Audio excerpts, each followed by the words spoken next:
હાઈવેમાં પણ આટલા વળાંક નથી એટલા રીબડા અને ગોંડલના પ્રકરણોમાં આવતા હોય છે. આપણા કાયદાને આ એક પ્રોબ્લેમ છે કે જેમાં કોઈ મોટા માથા અથવા બાહુબલી અથવા સામ દામ દંડભેદ વાળા અથવા તો સરકારી છેડા વાળા એવા કોઈ ગુના બને એમાં ત્વરિત કાર્યવાહી કોઈ દી થતી નથી. કે અત્યારે બંને બાર એસોસિએશન ગોંડલ અને રાજકોટ એ બંને બાર એસોસિએશનના મંડળે આવીને રજૂઆત કરી કે તમે વકીલની ધરપકડ કરી ખોટી છે. હાઈવે ઉપર વળાંક જેટલા પાવાગઢમાં જવામાં કે આબુ અંબાજી જવામાં ન આવે એટલા વળાંક મોટા કોઈ પણ કેસમાં આવતા હોય છે ડે બાય ડે. કાયદો જે ડોક્ટર બાબા સાહેબ આંબેડકરે ઘડ્યો એ કાયદો અહીં નથી હાલતો. અહીંયા કુમળા છોડ જેવું છે, જે બાજુ વાળો એ બાજુ વળે.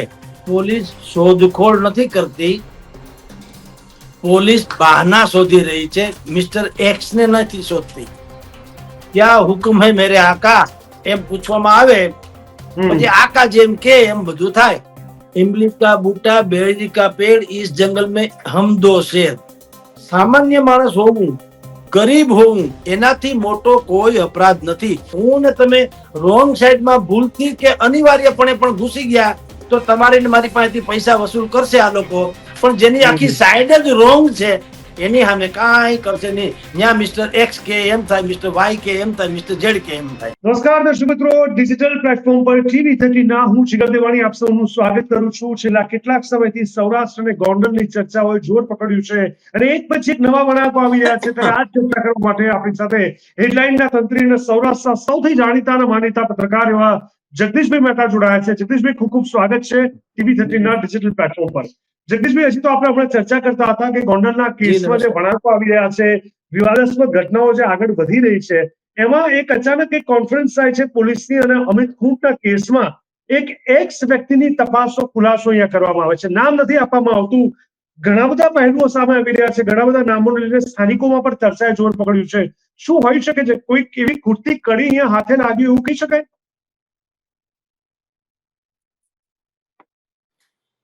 એમાં મિત્ર એવું છે, હાઈવેમાં પણ આટલા વળાંક નથી એટલા રીબડા અને ગોંડલના પ્રકરણોમાં આવતા હોય છે. આપણા કાયદાને આ એક પ્રોબ્લેમ છે કે જેમાં કોઈ મોટા માથા અથવા બાહુબલી અથવા સામ દામ દંડભેદ વાળા અથવા તો સરકારી છેડા વાળા એવા કોઈ ગુના બને એમાં ત્વરિત કાર્યવાહી કોઈ દી થતી નથી. એમાં બધા જ પ્રકારના વળાંકો આવ્યા જ કરવાના અને આપણે સાક્ષી ભાવે જોયા કરવાના. આ કેસમાં એક સગીરા પીડિત તરીકે બહાર આવે છે. એક યુવાન ઉપર એ ફરિયાદ નોંધાવે છે કે મારી ઉપર દુષ્કૃત્ય કર્યું. ત્યારે એ ફરિયાદી હતી. પછી શું થાય છે, યુવાન આપઘાત કરે છે, તપાસ શરૂ થાય છે વગેરે વગેરે. એટલે જે પીડિતા ફરિયાદી હતી એ પછી આરોપી થઈ જાય, ષડયંત્રકાર થઈ જાય અને એના બે વકીલ છે એના સાગરીત બની જાય. આ બીજા બધા વળાંક આવ્યા. હવે એમાં ત્રીજા વળાંક આવ્યા કે અત્યારે બંને બાર એસોસિએશન ગોંડલ અને રાજકોટ એ બંને બાર એસોસિએશનના મંડળે આવીને રજૂઆત કરી કે તમે વકીલની ધરપકડ કરી ખોટી છે. તમે ધરપકડ કરી શકો નહીં, કારણ કે અમારા અસીલને એટલે કે વકીલ અને અસીલ એ બંને વચ્ચેનો જે સંવાદ હોય અથવા તો સમજણ હોય અથવા તો માર્ગદર્શન હોય એ ગોપનીય રાખવાની બંધારણીય જોગવાઈ છે.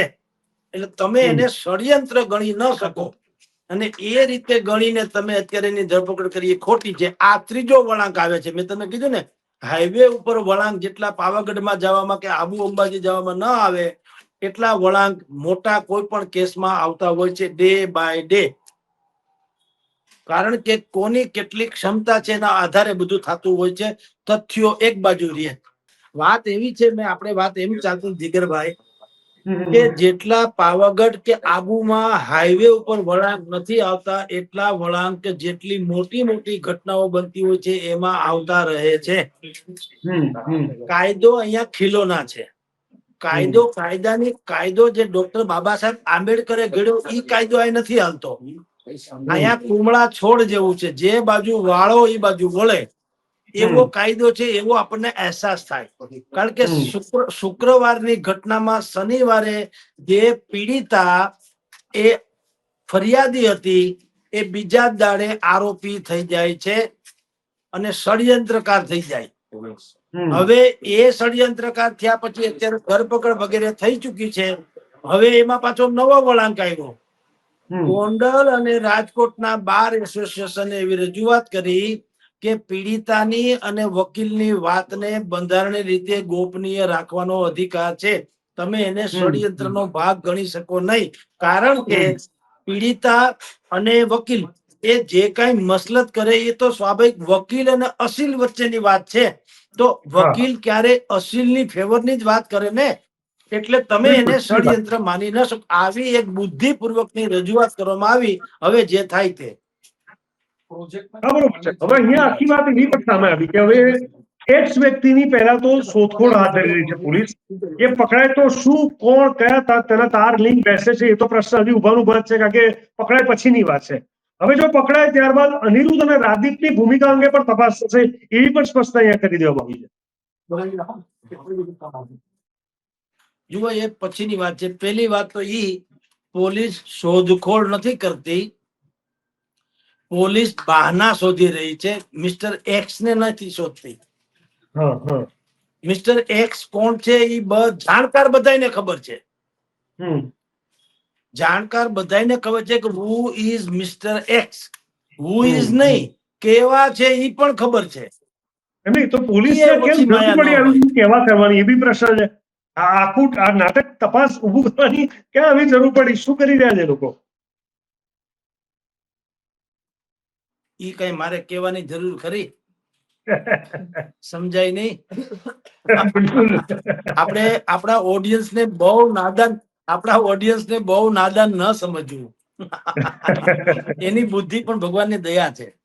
બિલકુલ. એટલે નહીતર તો તમે વિચાર કરો, મારા તમારા જેવા સામાન્ય માણસની વાત હોય તો આપણને ખાલી ફોન કરે, તમે પોલીસ સ્ટેશન આવો તો તમારે ખાલી અરજીમાં સહી કરવાની છે, તમારી વિરુદ્ધની વાત છે, અને આપણે ત્યાં જઈને બેસાડી દઈએ. આ કેસમાં હુ ઇઝ મિસ્ટર એક્સ એની સંપૂર્ણપણે પોલીસ તંત્રને જાણ છે, અને પણ ઈ પાછા કેવા છે એ ખબર છે. ખાલી કોણ છે એ નહીં, કેવા છે એ ખબર છે. એટલે મેં તમને પેલા જેમ કીધું જીગરભાઈ, અહીંયા કાયદો સબૂતના આધારે નહીં, સૂચનાઓના આધારે ચાલે છે. ક્યાં હુકમ હે મેરે આકા એમ પૂછવામાં આવે પછી આકા જેમ કે એમ બધું થાય. બરોબર છે. હવે જે 4 નામ આવ્યા છે, ચારે 4 નામને લઈને ધરપકડ કરે અને તપાસ કરીને પૂછપરછ કરે એવું તો દેખાઈ રહ્યું નથી અત્યારે. એટલે અત્યારે ક્યાંક તમે કીધું હતું જે છેલ્લી ડિબેટમાં કે તપાસના નામે જે સમય વેડફાવાની જે વાત છે, સમયને કાઢી નાખવાની વાત છે, કેસને જૂનો કરી નાખવાની વાત છે, એવું થયું ના તો? એવું થયું પણ છે ને, હજી થશે એ તમને કહું. કારણ કે इमली का बूटा बेड़ी का पेड़ इस जंगल में हम दो शेर, જે ગીત છે ને એના જેવું છે. બે બાજુ ખાના લોકો છે, એટલે પોલીસ તંત્ર બુદ્ધિપૂર્વકની ઢીલ મૂકે જાય છે. અંતે જે થવાનું છે તમે જુઓ, બધા એમ કે છે કે ભાઈ ફરિયાદ થઈ છે તો અનિરુદ્ધસિંહ જાડેજા અને રાજદીપસિંહ જાડેજા છે એને પોલીસ કેમ પકડતી નથી? મેં કીધું એ પ્રશ્ન તો આપણો છે. અનિરુદ્ધસિંહ જાડેજાને ખબર છે કે કઈ ટીવી ચેનલ ને ક્યારે કેવી મુલાકાત આપવી, અને ટીવી ચેનલ વાળાને ખબર છે કે અનિરુદ્ધસિંહ બાપુ ક્યાં મળે. તમે જુઓ, અનિરુદ્ધસિંહ બાપુ ને ચેનલ ની ખબર છે, ચેનલ ને અનિરુદ્ધસિંહ બાપુ ને ખબર છે. એક બિચારી ને બાપડી પોલીસ છે જેને કઈ ખબર નથી. બોલો, જેનું કામ ખરેખર તો ઈ છે કે સૌથી પહેલા તો એને ખબર હોવી જોઈએ કે તથાકથિત આરોપી ક્યાં છે. એને બદલે મેઇન આરોપી ક્યાં છે તો એની રામ જાણે ક્યાં છે. એ કે અમને શું ખબર? ના, તમે જાણો છો આખું ગામ ગધેડો તો થાય જ છે. પાછો ટીવી માં આવે, એકબીજા પોતે વિડીયો થી પણ પાછા વાત કરે. એટલે આમાં એવું છે, આ બધી જ બાબતો જનતાએ સમજવાની જરૂર છે. હું અને તમે જે કાયદો માનીએ છીએ કે ડોક્ટર બાબા સાહેબ આંબેડકરે ઘડેલા કાયદાથી આ દેશ ચાલે છે, નહીં. એ તો બિચારા ઘડી ગયા અને કરી ગયા સારામાં સારું દેશ માટે. પણ કાયદાને મારી મચોડીને જે લોકોને જેમ ફાવે તેમ વર્તી રહ્યા છે. કાયદો સામાન્ય માણસો છે એવો અસામાન્ય માણસો માટે નથી. જી, એનું જ તો કારણ છે કે કાયદાનો જે ડર હોવો જોઈએ, પકડ હોવી જોઈએ, એની એક ધાક હોવી જોઈએ. કાયદાને લઈને એક લોકોને પ્રશ્નાર્થ ઉભા થયો છે. આમ કરીશું તો શું થશે, આવું ખબર પડી જશે તો આવી તપાસ થશે તો આવું. કાયદાને તો એટલી હળવાશથી લેવામાં આવી રહી છે. મને નથી લાગતું જગદીશભાઈ કે હવે સામાન્ય માણસ પણ જેને કોઈ આ વસ્તુથી લેવા દેવા નથી એને પણ કાયદાનો કોઈ ડર રહ્યો. કારણ કે આ બધા ઉદાહરણ એની સામે આવી જાય છે ને રોજબરોજની લાઈફમાં. આપણે આ ઉદાહરણો જે આપી રહ્યા છે એ ઉદાહરણો જ કદાચ જવાબદાર છે કે કાયદાથી લોકો શું કામ ડરે. સવાલ એ બી તો થઈ ગયો છે. ડર તો જો સામાન્ય માણસ તો ડરવાનો બિચારો, કારણ કે આપણને કોઈ સિક્યુરિટી નથી, આપણે કોઈ મોટા માલેતુદાર નથી, આપણે જમીનદાર નથી, આપણી કોઈ ગેંગ નથી, આપણી કોઈ પહોંચ નથી. એટલે સામાન્ય માણસ તો ડરવાનો જ. અને કાયદો હિન્દુસ્તાનમાં, હું તો તમને હિન્દુસ્તાનની છોડીએ ગુજરાતમાં તો એવું છે કે અહીંયા ગરીબ હોવું અને છેડા વગરનું હોવું એ સૌથી મોટા બે અપરાધ હોય એ આ અપરાધ છે. પહેલામાં પહેલો અપરાધ એ છે, ખરેખર તો ગૌરવ હોવું જોઈએ કે આપણે અહીંના નાગરિક છીએ ગુજરાતના, પણ સૌથી પહેલો અપરાધ એ છે કે આપણો અહીંયા જન્મ થયો. કારણ કે આ લોકોએ આપણે એવી હાલત કરી છે. નહીં તો આ ભૂમિ બહુ ઉત્તમ છે, પણ એક તો આપણી અહીંયા ગુજરાતમાં તમે જન્મ લ્યો એટલે આપણે કહીએ ને કે તમે જો એક જિલ્લામાંથી બીજા જિલ્લામાં જાઓ તો વચ્ચે એક બોર્ડ આવે કે ભાઈ ફલાણા જિલ્લાની કાયદાની હદ અહીં પૂરી થાય છે. એમ હું તમને કહું, બીજા કોઈ પણ રાજ્યમાંથી ગુજરાતમાં આવો ત્યારે એમ કેવા ખાલી બોર્ડ લખાતું નથી એટલું જ, બાકી એમાં એમ જ કહે છે કે અહીંયા માનવતાની હદ પૂરી થાય છે ને હવે આ તથાકથિત પોલીસ વાળા તંત્રની એવી બધી હદ શરૂ થાય છે. સમજી લ્યો. એટલે સામાન્ય માણસ હોવું, ગરીબ હોવું એનાથી મોટો કોઈ અપરાધ નથી. અહીંયા સૌથી મોટી ઉપલબ્ધિ શું છે? તમે કેટલા ટકા માર્ક્સ લઈ આવ્યા, તમે કેટલા ટકા ટેક્સ ભરો છો, તમે કેટલા સજ્જન છો, એના આધારે તમારી ગુણવત્તા કે તમારી લાઈફ નથી બનતી. તમારા છેડા કેવા છે એના આધારે બને. તમે ગમે તેટલા સજ્જન સૃજન બંને હો, તમારા છેડા નથી તો તમારી ઉપર ગમે ત્યારે સર્જિકલ સ્ટ્રાઇક થઈ શકે. અને જો તમારી પાસે છેડા હોય તો અત્યારે તમે જુઓ, એક માણસ મરી ગયો કાયદેસર આપઘાત કરી ત્યાં આમ ગળા ફાંહો ખાઈને અમિત ખૂટ, તોય છતાં 3-4 દિવસે કોણે માર નાખ્યો ને હું કામ માર નાખ્યો એ ખબર નથી. બોલો, આ કઈ જીવતી વાત છે? એટલે એ ખબર નથી. સામે બે વકીલ ફરિયાદી અને એની બેનપણીની ધરપકડ થાય છે, રેપ વિથ પોક્સોનો ગુનો નોંધાય છે. એટલે શું તપાસ થવી જોઈએ, શું ખુલવું જોઈએ, એની કઈ તપાસ થાય છે, કઈ વસ્તુના ખુલાસા થઈ રહ્યા છે? જે વ્યક્તિ હવે જીવતો જ નથી. પાછા પોલીસ આમ તમે જુઓ કેવી આ કરુણાઈ જુઓ. અહીંના પોલીસ વડા જે છે હિમકર સિંઘજી, એને આજે પ્રેસ કોન્ફરન્સ કરીને કીધું કે મિસ્ટર એક્સ છે એની અમારે તપાસ ચાલી છે, તપાસ થયા પછી જે ખુલાસા થશે એના આધારે બીજી કાર્યવાહી છે કરવાની છે. પણ હવે એક વાત પછી એને ખબર છે કે જે ફરિયાદી બની છે એ બહેનપણી, જે સગીરાની બહેનપણી, એ અને એક્સ મિસ્ટર એક્સ એ પાછા 1 વર્ષથી સંપર્કમાં છે. કલ્પના કરો. ઈ પછી એને ખબર છે, છતાં ઈ મિસ્ટર એક્સ કોણ ઈ નથી કેતા. લ્યો, આ તમે કરુણા તો જુઓ. હવે તમારી પાસે ફરિયાદી તો છે કે નહીં? તો સગીરા કદાચ આડાવડી છે, હાલો ફરિયાદી તો છે. અને ઈ 1 વર્ષથી જે તે મિસ્ટર એક્સ સાથે સંબંધમાં છે, ઈ પાછું પોતે બોલે છે, સ્વીકારે છે, પોલીસ આખાને ખબર છે. પણ ઈ જેને ઓલા પિક્ચર અનિલ કપૂર નું આવ્યું હતું મિસ્ટર ઇન્ડિયા, હું તમારો જવાબ પતવાની રાહ જોતો હતો. અહીંયા સુધી એ જ હતું. મને લાગે છે મિસ્ટર એક્સ ભૂલથી પોલીસે કહી દીધું હશે, મિસ્ટર ઇન્ડિયા કહેવા માંગતા હશે. મને એવું લાગે છે.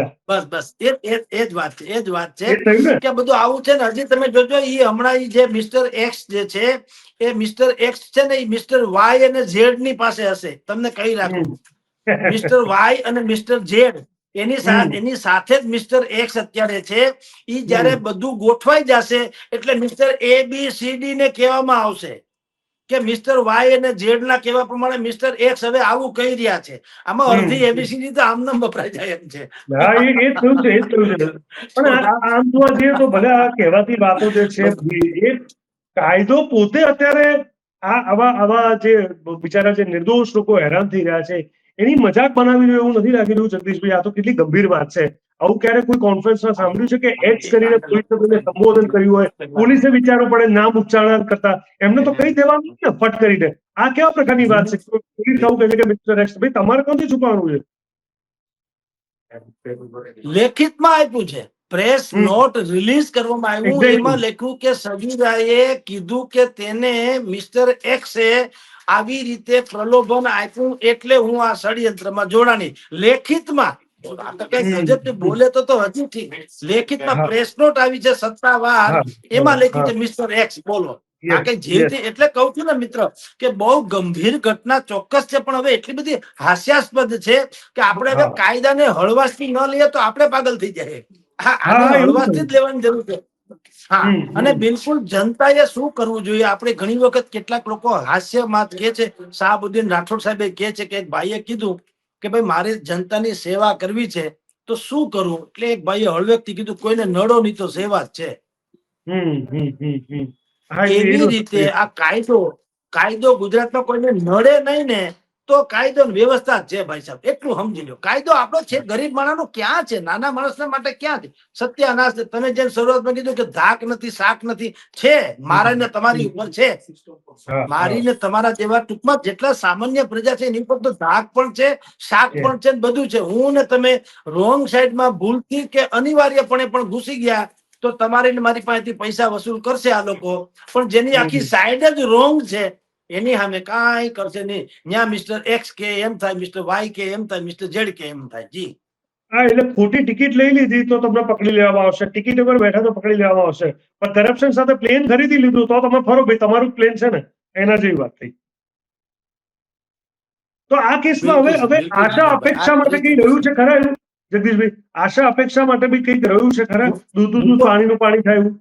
ના જીગરભાઈ, હું કહું જીગરભાઈ, માની લો કે જે થાય તે બે ઘડી માની લો, આમાં પબ્લિક ઇન્ટરેસ્ટ ની કોઈ વાત નથી.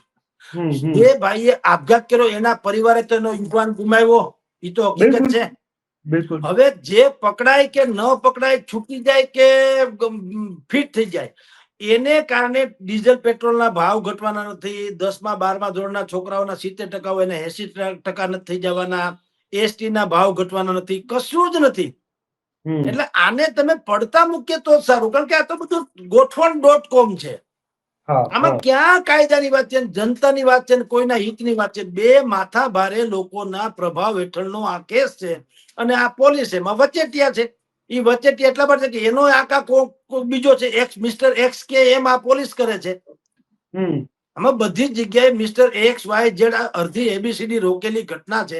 એમાં જનતાએ પડવા જેવું નથી. એના કેરા હાવ ભોગવે, જે થવું થાય. આપણે સાક્ષી ભાવે જુઓ અને એન્જોય કરો. જેમ કોઈ થ્રિલર ફિલ્મ જોઈએ, હોરર ફિલ્મ જોઈએ, ક્લાઇમેક્સ જોઈએ, મજા કરીએ એમ માનવાનું. બીજું શું થાય?